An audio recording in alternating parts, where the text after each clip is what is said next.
My name is Adele Voss, 32 years old. Dinner was supposed to be quiet.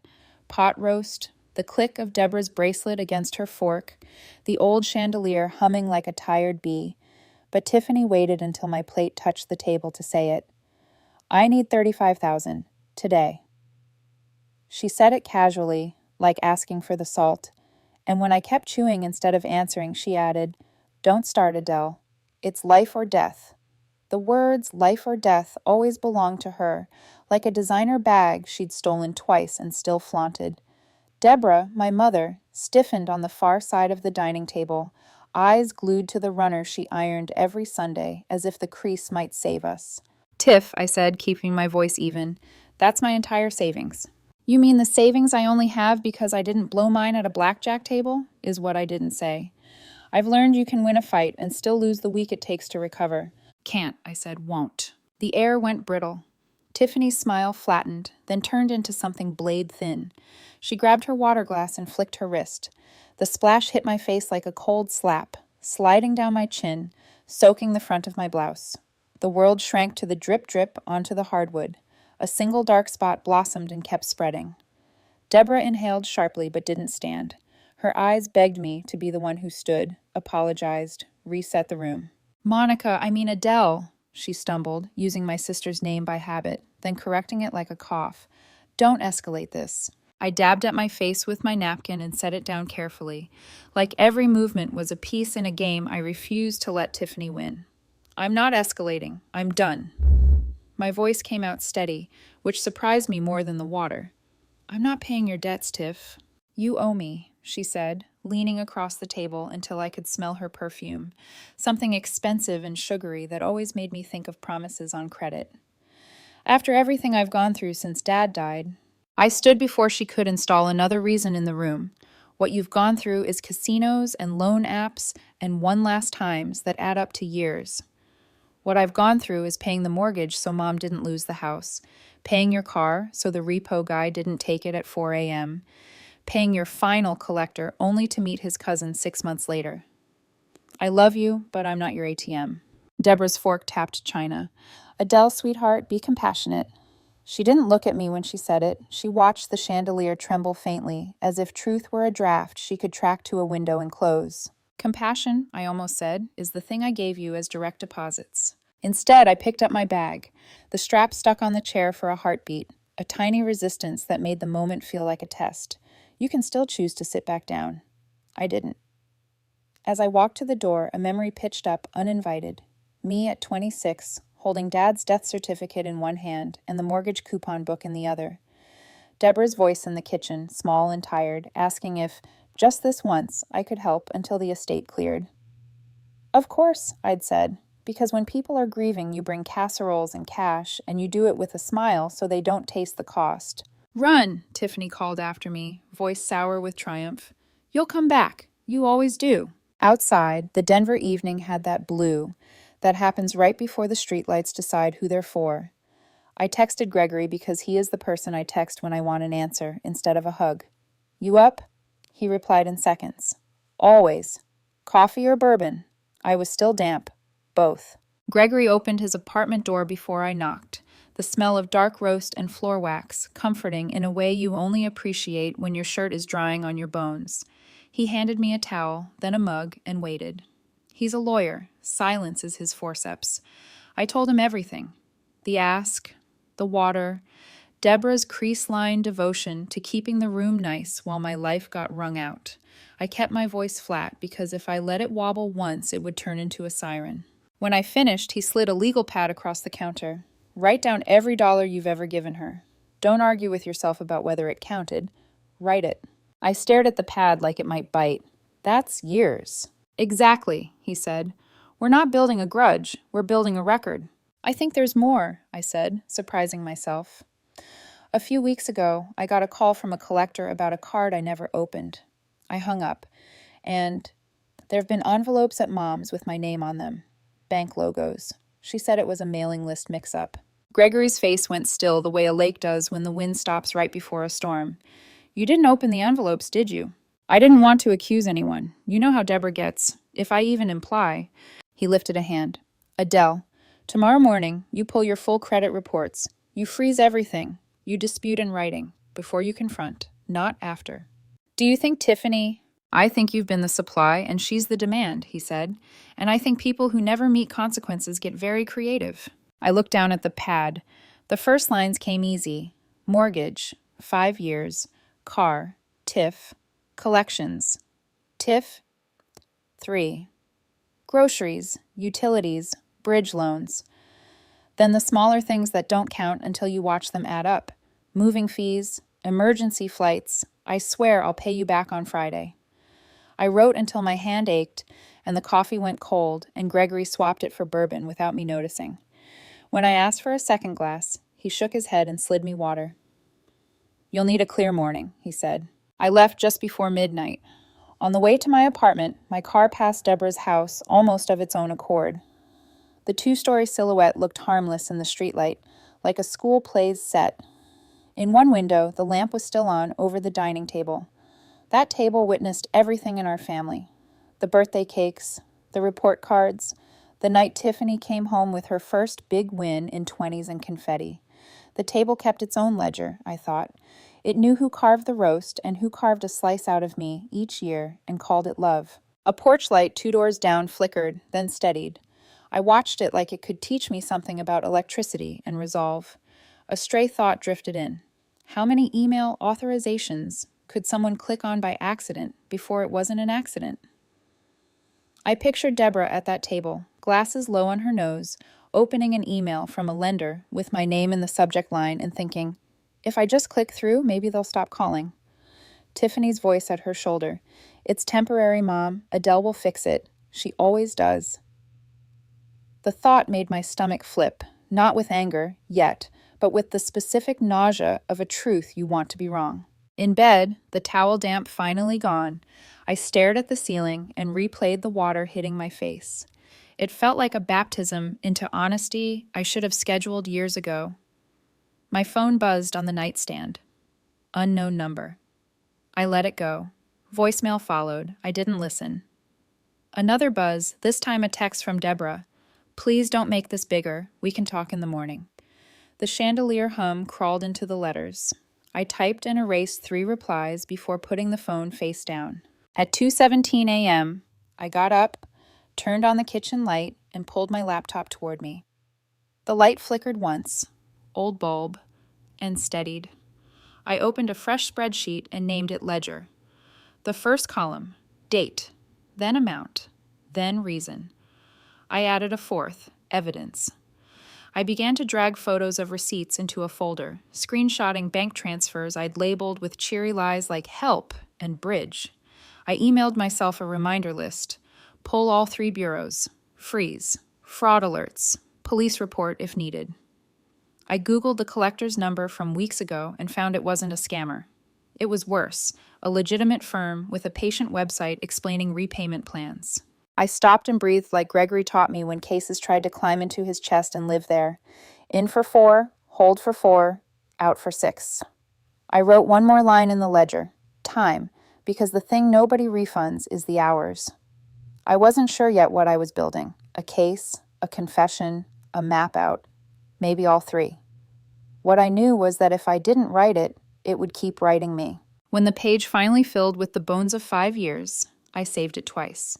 Then I texted Gregory the only thing I could promise without breaking, tomorrow. Reports first, no confrontation. He replied from the dark, proud of you, sleep. It didn't make me sleepy.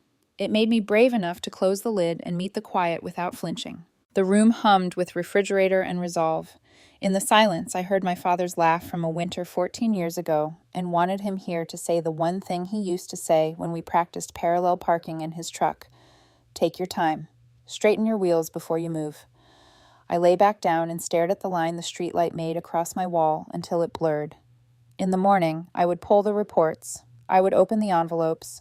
I would stop being the polite place other people came to spend.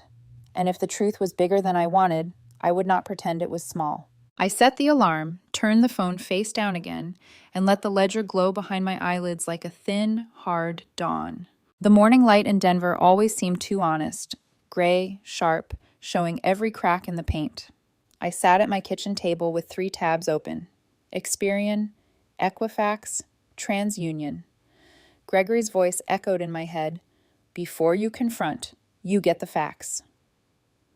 My hands hovered over the keyboard like they were about to detonate something. I started with Experian. The page loaded slow, like it knew I wasn't ready. Then the list appeared. Account after account. My name. My social security number. Balances I'd never seen before. The first card, $8,000, matched what the collector had said. Registered to Tiffany's old apartment, the one she abandoned when she swore she was starting fresh. The dates lined up with when she'd begged me for a small loan to reset her life. I felt my stomach knot, recognition turning to rage. Then the second, $5,000. A different bank. Smaller transactions, but the statement read like a map of Tiffany's vices. Late-night casino charges, wire transfers to shady loan apps. She hadn't just dipped into my name, she was swimming in it. I pulled the reports from the other bureaus, and each one echoed the same betrayal. My laptop screen glowed with numbers that didn't belong to me, debts tied to addresses I hadn't lived in for years. Every line item felt like a needle under my skin. I started printing. Page after page, word from the printer, each one a receipt for years of lies. I spread them out across my kitchen table like puzzle pieces. Dates, balances, payments, some even tied to a post office box Deborah once mentioned when she was helping Tiffany forward her mail. My pulse spiked. I grabbed my phone, called Gregory. He picked up on the first ring. "Talk," he said. "She's been at it for years," I said, my voice shaky. "At least 2 cards, maybe more. And one of them, Gregory, the mailing address is Mom's. Not mine, not Tiffany's, Mom's." Silence stretched across the line, heavy. Finally, he spoke. "Are you sure?" I'm staring at it. My throat felt dry. I thought it was Tiffany forging a loan, but what if Mom... She might have clicked through an application, maybe even co-signed without telling you. His voice was steady, but I heard the steel underneath. "Adele, this isn't just bad behavior. This is fraud. And if Deborah knowingly used your name, that's..." I cut him off. "Don't say it, please, not yet." "Okay," he said quietly. "Then breathe, document everything, and don't tell them what you know until you're ready. Promise me." I promised. But as I looked at the mountain of paper on my table, promises felt flimsy. That evening, I dug through old texts on my phone. Tiffany begging for money. "Please, just one last time. I'll pay you back Friday." Friday never came. Screenshots joined the pile.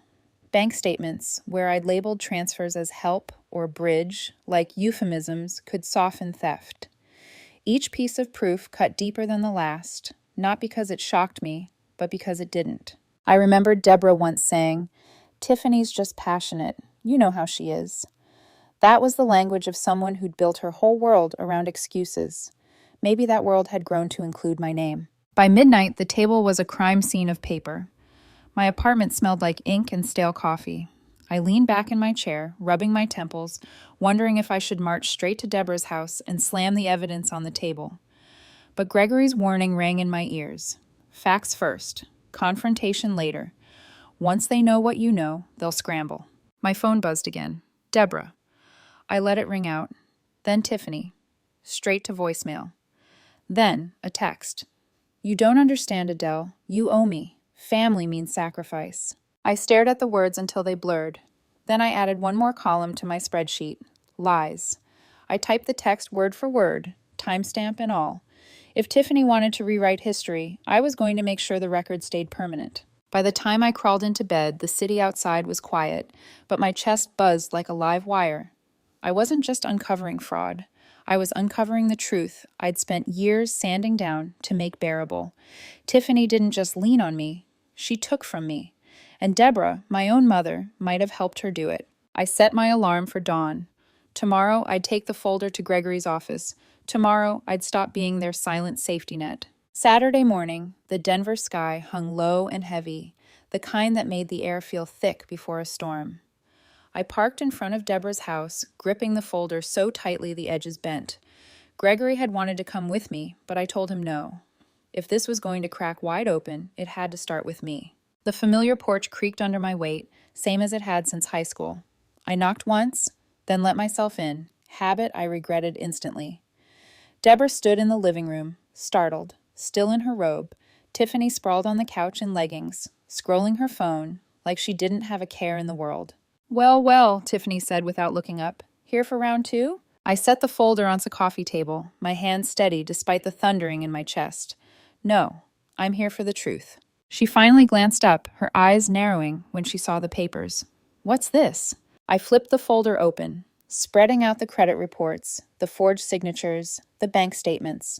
The pages looked obscene against the old wood, like graffiti on a church pew.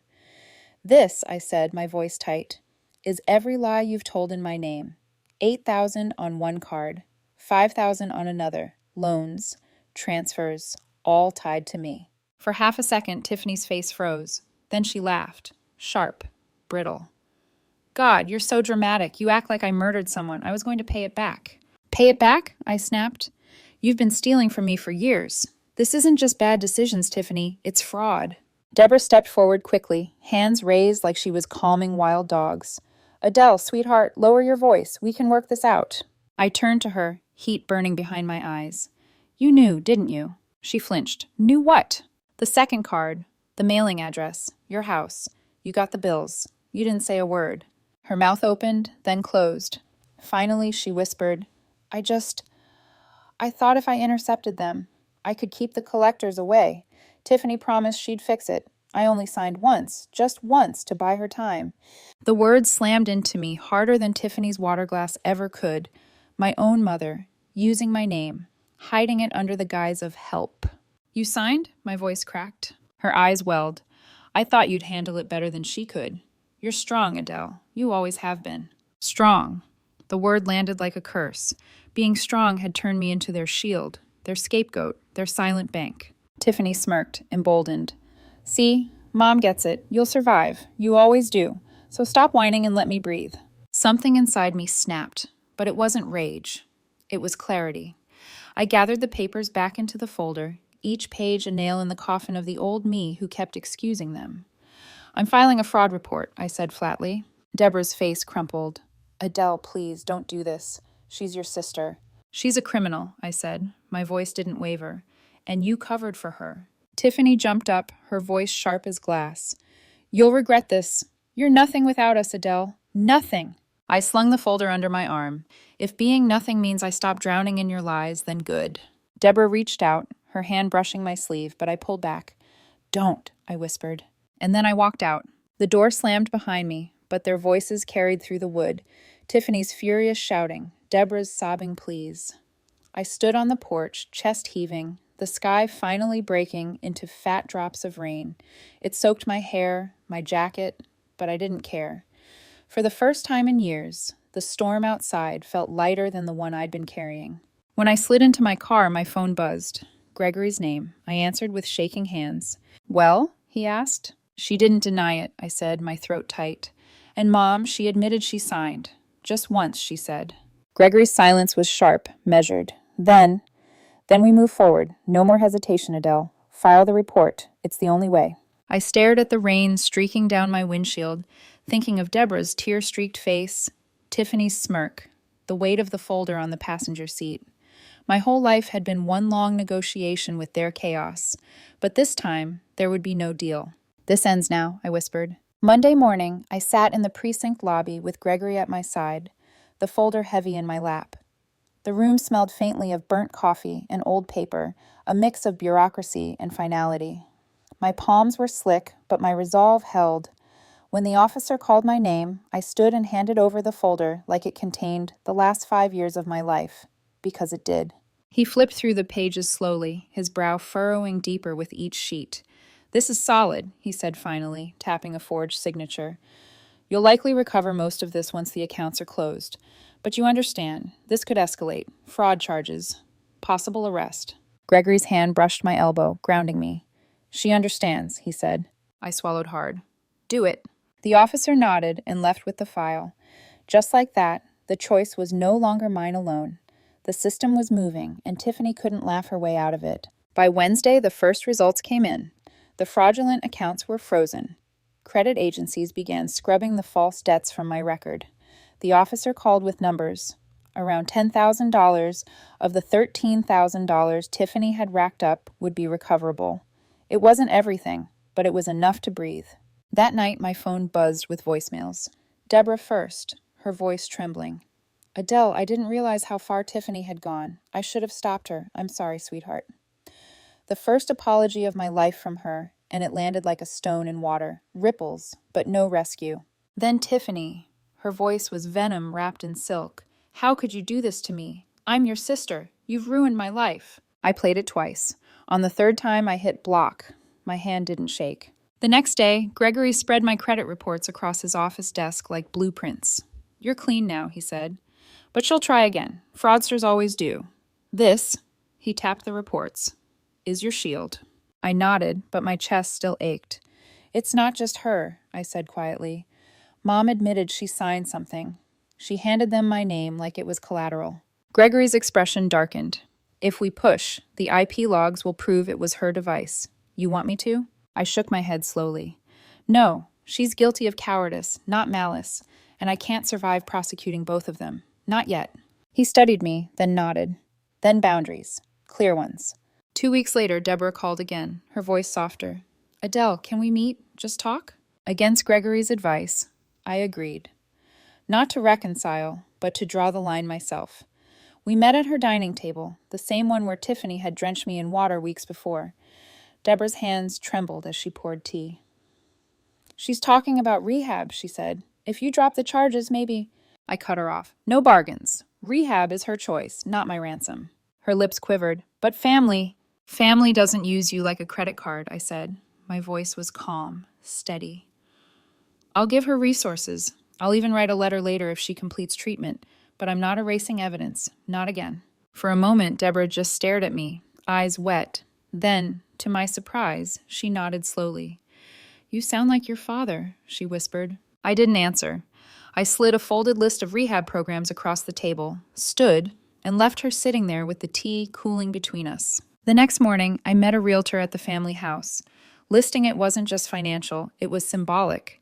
I'd paid the mortgage for years, held it up like a crumbling monument. Now it was time to let it go.